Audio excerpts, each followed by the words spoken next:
Hello friends, welcome to Youth Connect. मैं ऋचा शर्मा और मेरी इस ट्रांसफॉर्मेशनल जर्नी में आप सब मेरे साथ हैं। और जैसा कि मेरे को कमल भाई जी, वेलकम, ओम शांति, आपने एक होमवर्क दिया था कि इसी संसार में रहते हुए, इन्हीं सब कार्यों को करते हुए मुझे अपने आप को डिटैच रखना है और किसी भी बात का असर अपने ऊपर नहीं होने देना है, क्योंकि मुझे लोगों को नहीं छोड़ना है। मुझे लोगों के साथ रहते हुए उनकी बुराइयों से दूर रहना है।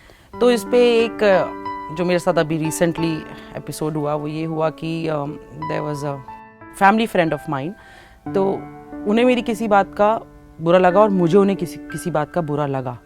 मैंने उस वक्त रिएक्ट नहीं किया क्योंकि आपने कहा था take it easy, so I took it easy for that moment, but when I came back home मुझे वो बहुत इफेक्ट कर रही थी। बात मेरे दिमाग से जा नहीं रही थी। मैंने अपने हस्बैंड के साथ भी डिस्कस किया और तब भी मुझे चैन नहीं पड़ा, क्योंकि वहाँ से भी आंसर्स मुझे सेटिस्फैक्ट्री नहीं मिले। तो सुबह होते होते मैंने उनको ही कॉल बैक कर दिया and I tried resolving the issue, but सामने से अच्छी बात नहीं लगी मुझे नहीं लगा वो रिजॉल्व हो। रादर मेरी इस माफी को कह लीजिए या मेरे नीचे झुकने को उन्होंने अदरवाइज लेके मुझ पे ही हावी हो गए। तो फिर मुझे भी गुस्सा आ गया, आई कुड नॉट कंट्रोल। तो वो तो इफेक्ट हो गया मुझ पे उस चीज का। मैंने कोशिश करी इनिशियली आपके कहने के अनुसार, और कोशिश ये भी करी कि माफी मांगू और रिजॉल्व खत्म कर दूं उस चैप्टर को। बट अब देखिए ना, आप सामने से अगर बंदा अंडरस्टैंडिंग नहीं हो रहा है तो इजी नहीं हो रहा है, फिर आ गया गुस्सा। बिल्कुल। तो देखो, ये पहला स्टेप तो हमने लिया एटलीस्ट, कि हमने उसको एक्सेप्ट करने की कोशिश की। जब आपने एक्सेप्ट किया, मान लीजिए, तो उस समय आप क्या थॉट्स आपने क्रिएट किए? जब एक्सेप्ट किया तो अपने मन को इतना स्ट्रॉन्ग कर लिया कि रिचा बुरा नहीं मानना है। तो उस टाइम तक बिल्कुल नॉर्मल हो गई। We had dinner. बुरा नहीं मानना है, ठीक है, लेकिन और क्या थॉट्स चले? क्योंकि बुरा नहीं मानना है वो तो ठीक है, बट कुछ और थॉट्स भी चलने चाहिए ना, कि क्यों बुरा नहीं मानना है, या क्यों उस बात का इफेक्ट मुझ पर ना हो।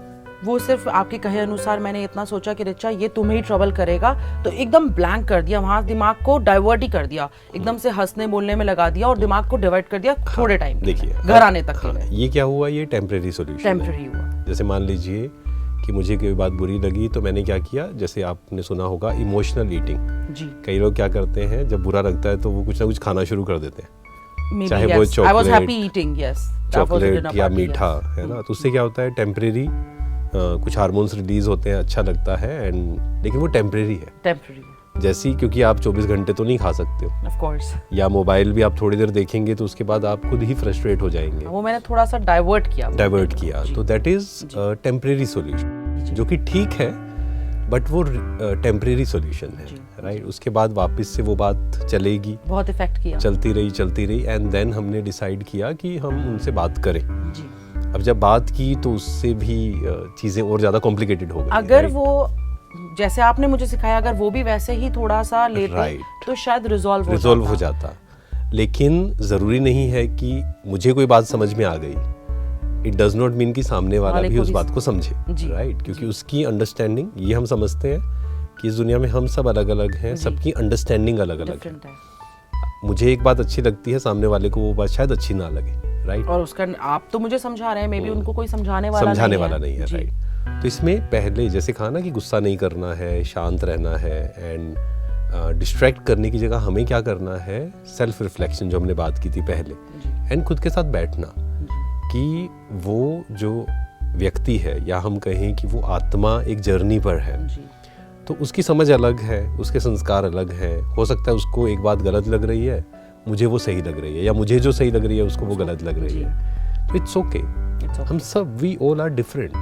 हम सब अपनी अपनी यात्रा पर है, जो हमने पिछले एपिसोड में बात की थी। हम सब अपनी अपनी यात्रा पर हैं, सबके संस्कार अलग हैं, सब एक जैसे नहीं हो सकते। गलती हम क्या करते हैं, हम चाहते हैं कि सब एकदम परफेक्ट हो। अगर मैं परफेक्ट हूँ और मैं अच्छा चलना चाह रही हूँ तो सामने वाला भी चले, नहीं तो मुझे गुस्सा आता है। मतलब मैं प्यार से बात कर रहा हूँ तो सामने वाला भी प्यार से बात करे, क्योंकि मैं भी तो एफर्ट कर रही हूँ। तो ये गलत है ना। फिर मैं कुछ कर रहा हूँ, क्यों मैं कर रहा हूँ, वो क्लियर होना चाहिए। मैं क्यों प्यार से बात कर रहा हूँ, क्यों शांत रह रहा हूँ, क्योंकि that is my original nature, मुझे अच्छा लगता है वो। जैसे कई लोग गलती दुनिया में करते हैं, मैंने आपकी हेल्प की, हम एक्सपेक्ट करते हैं कि जब मुझे जरूरत हो कि आप भी मेरी हेल्प करो, ऑटोमेटिकली आ जाती है वो एक्सपेक्टेशन। मैंने हेल्प क्यों की? क्योंकि मुझे अच्छा लगता है हेल्प करना। अब सामने वाला करे या ना करे, नो एक्सपेक्टेशन। तो मेरे मन में एक ख्याल आता है कि मुझे जब अच्छा लग रहा है तो इसको क्यों नहीं अच्छा लग रहा है हेल्प करना। लेवल अंडरस्टैंडिंग अलग है ना, बुद्धि। So, मैं अपने आप को ये करके सेटिस्फाई कर सकती हूँ कि maybe I have a better understanding level. हाँ, एक सेंस में कह सकते हैं। देखो अपने आप को खुश कैसे करूँ? हाँ, नहीं, खुश करने की बात भी नहीं है एक्चुअल में, जो रियल सॉल्यूशन हमें देना है, क्योंकि मन को समझाना है यहाँ पर। जी। क्योंकि ऑब्वियसली हर किसी की अंडरस्टैंडिंग, बुद्धि जो हम बात करते हैं ना, बुद्धि हर किसी की अलग अलग है। समझ अंडरस्टैंडिंग, तो जितनी समझ होगी उसी की अकॉर्डिंग वो एक्ट करे। नहीं समझ आया। किसी को शायद अंडरस्टैंडिंग है कि गुस्सा करना पड़ेगा, तेज बोलना पड़ेगा, गलत बोलना पड़ेगा, दूसरे को नीचे दिखाकर ही मैं आगे जा सकता हूँ। ये भी मेजॉरिटी लोगों की है। यस, मेजॉरिटी की है। तो वो उसको एक्सेप्ट करना ही मुझे पड़ेगा, तभी हम शांत रह सकते हैं, तभी हम वो कर सकते हैं जो सही है। अदरवाइज क्या होगा, हम कहेंगे देख ये गलत कर रहा है तो मैं भी गलत करूँगा, ये ऊंचा बोल रहा है तो मैं भी ऊंचा बोलूँगा। अच्छा, एक अपने आप को एडवांटेज देने के लिए एक बात पूछूं कि जैसे मान लीजिए मुझसे गलती हो गई थी या उनसे हुई थी, जिनसे भी हुई थी, मैंने माफी मांगी, तो अगर मुझे आपने माफी दे दी तो क्या मेरा कर्म खत्म हो जाएगा?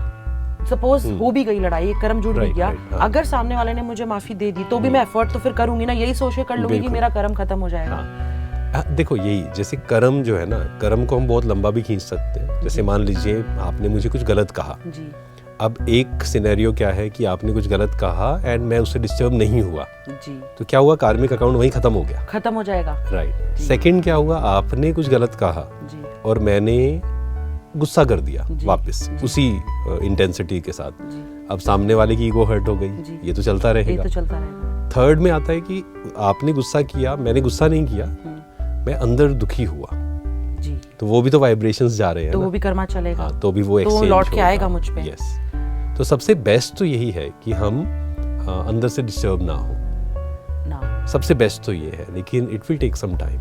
जैसे आपने कहा ना, प्रैक्टिस की तो एक दिन में या 2 दिन में नहीं होगी ये चीज़, it will take some time. हमारे लिए अच्छा, हमारे कर्म वहीं रुक जाएंगे। हाँ, और एटलीस्ट हमने स्टार्ट किया ना, जैसे आपने कोशिश की, उसी समय तो आपने रिएक्ट नहीं किया ना। नहीं, मैंने कोशिश की। और आप इसमें से एक बात बताइए, जब आपने बाद में सुबह फ़ोन किया तो शायद वो जो एंगर का लेवल था कम था, मतलब उसी समय हम करते तो शायद वो ज़्यादा हो जाता है ना। दैट मीन्स थोड़ा इम्प्रूवमेंट हुई, डेफिनेटली, है ना, डेफिनेटली। तो मुझे अपने आप को अप्रिशिएट करना चाहिए उस पर। Okay, so it's good, it will make me happy Yes. कि मैंने इतना भी अगर किया तो उसका असर ये आया कि बहुत बड़ी लड़ाई नहीं हुई, बहुत बड़ी नहीं हुई, थोड़ा एंगर एक्सचेंज Yes, हुआ। yes. एंड अगर मैं उनसे फ्यूचर में भी उस चीज को एक्सक्यूज कर लूं, माफी मांग लूं, तो आप अगर वो दिल से, मतलब माफी भी दिल से होनी चाहिए, तभी हाँ, मिलती भी दिल से है, तो वो कर्म खत्म हो जाएगा। और सामने वाला मान लीजिए नहीं भी कर रहा है माफ, क्योंकि अगेन वो उस पर डिपेंड करता है ना। मान लो वो बहुत गुस्से में है, बहुत डिस्टर्ब है, हो सकता है किसी और कारण से, जी जी, तो शायद वो आपको माफ नहीं कर पा रहा है, बट आपने उसको रियलाइज किया, मान लीजिए आपकी गलती थी, आपने खुद रियलाइज कर लिया, अब सामने बोलने की भी जरूरत नहीं पड़ती है कई बार। अच्छा, तो हमने खुद रियलाइज किया, हम अंदर से डिस्टर्ब होना बंद हुए, एंड ये एक्सपेक्टेशंस भी नहीं होनी चाहिए कि मैंने माफी मांगी है तो सामने वाला दे तब मैं शांत होऊंगा। होती है क्योंकि मुझे ऐसा लगता है कि मैंने एफर्ट किया, माफी मांग रही हूँ, एक जनरल बता रही हूँ, जैसे पहले भी लगता था, अब आपकी बातों के बाद तो डेफिनेटली नहीं, कि यार मैं तो झुक गई हूँ, इसको क्यों इतना ईगो हो रहा है, राइट। तो वो भी एक थॉट आ जाता है। तो वो एक्सेप्टेंस क्रिएट की, हम सब अलग अलग हैं, और अगेन सबकी जो आत्मा की बैटरी है वो अलग अलग है, अलग-अलग। किसी के अंदर अहंकार है, हम काम कर रहे हैं, वो शायद नहीं कर रहा है अभी काम, तो इट्स ओके, ठीक है, मुझे अपने पे काम करना है। और इसमें जो हम बात कर रहे थे कि जब हम इम्प्रूव कर रहे हैं तो बी काइंड टू योरसेल्फ, है ना, नहीं तो हम बहुत ज़्यादा क्रिटिकल हो जाते हैं कई बार। यस, हम कहते हैं देखो मैंने इतनी प्रैक्टिस की फिर भी गुस्सा आ गया मुझे, जी, लेकिन हमें थोड़ा काइंड होना है। लेट्स नॉट थिंक कि- about it only. Think about it means, मान लीजिए मैं पहले 100 लेवल पे गुस्सा करता तो आज मैं 50 पे कर रहा हूँ, that means I should appreciate, that I have improved. Kind, खुद के साथ काइंड होना बहुत ज़रूरी है, तभी हम इम्प्रूव कर पाएंगे। तो मुझे लग रहा है कि जो आपने ये बताई है प्रैक्टिस, एक पहली प्रैक्टिस होती है, और सेकंड प्रैक्टिस तो बहुत ही ज़्यादा यूजफुल इसलिए है क्योंकि ये डे टू डे किसी के हर वक्त हो सकती है, ये ऑफिस में भी हो सकती है, ये घर में भी हो सकती है, ये कहीं भी हो सकती है, जहाँ 2 लोग हैं वहाँ हो सकती है, वहाँ होंगी, क्योंकि सबके संस्कार अलग हैं, है ना, अलग अलग है ना, आत्मा के संस्कार बिल्कुल अलग हैं। जी जी, मान लीजिए 2 ब्रदर्स हैं या 2 सिस्टर्स हैं, तो वो भी अगर उनकी एज भी सेम है, मान लीजिए, है ना, ट्विंस है, तो भी उनके भी संस्कार अलग अलग होंगे। क्यों, रीज़न क्या है, क्योंकि वो पास्ट बर्थ, आत्मा तो अजर अमर अविनाशी है, जी जी वो तो एक लंबी यात्रा पर है। जी जी तो ये धीरे धीरे एक्सेप्टेंस इंक्रीज होती जाएगी। और अगर हम कहेंगे नहीं नहीं डिस्टर्ब नहीं होना है, ऐसे नहीं होगा। पॉसिबल, मन को समझाना पड़ेगा क्यों डिस्टर्ब नहीं होना है। क्यों डिस्टर्ब नहीं होना है। और ये चीज़ मुझे लगता है सक्सेस में भी बहुत हेल्पफुल रहेगी और स्पिरिचुअलिटी में भी बहुत हेल्पफुल रहेगी। यस, दोनों में अपलिफ्टमेंट होगा, बिल्कुल। क्योंकि और जो हमने पहले भी बात की ना कि सक्सेस एक्चुअल में क्या है, उसको और धीरे धीरे जितना हम ज्ञान सुनते जाएंगे ना, हमारी डेफिनेशन ऑफ सक्सेस चेंज होती जाएगी। हाँ, इट विल कीप चेंजिंग। और एज के अकॉर्डिंग भी होता है एक्चुअल में कि हाँ। शुरू में लगता है कि मनी इज़ एवरीथिंग, फिर धीरे धीरे समझ आता है कि नहीं, पीस ऑफ माइंड भी होना चाहिए, है ना, एक्सेप्टेंस भी होनी चाहिए, शांति से बैठ तो सकूं मैं 1 घंटा, पैसा चाहे थोड़ा कम हो बट मैं 1 घंटा बैठ तो सकूं खुद के साथ। तो धीरे धीरे हमारी डेफिनेशन ऑफ सक्सेस भी चेंज होती जाएगी। और good change in behaviour will always help us growing more in spirituality and in Obviously. Success, because everybody wants a sweet person. Yes चाहे मैं बिल्कुल। कितनी भी क्रुकेड और एंग्री हूँ, यस, बट मेरे को सामने से स्वीटनेस ही चाहिए।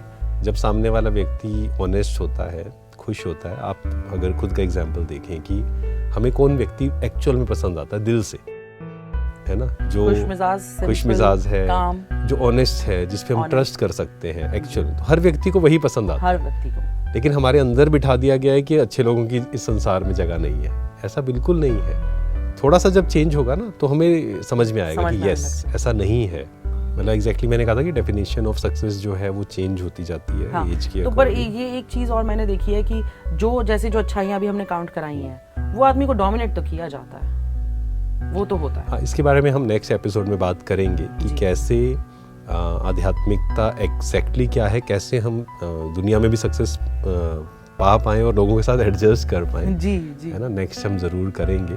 तो नेक्स्ट एपिसोड तक आपके लिए एक होमवर्क है, हमें आराम से बैठकर डेफिनेशन ऑफ सक्सेस अपने लिए क्लियर करनी है ना। सेल्फ रिफ्लेक्शन भी इसमें आ जाएगा एंड खुद के साथ बैठकर कि मेरे लिए सक्सेस क्या है, खुद अपने साथ बैठकर। Genuine thoughts.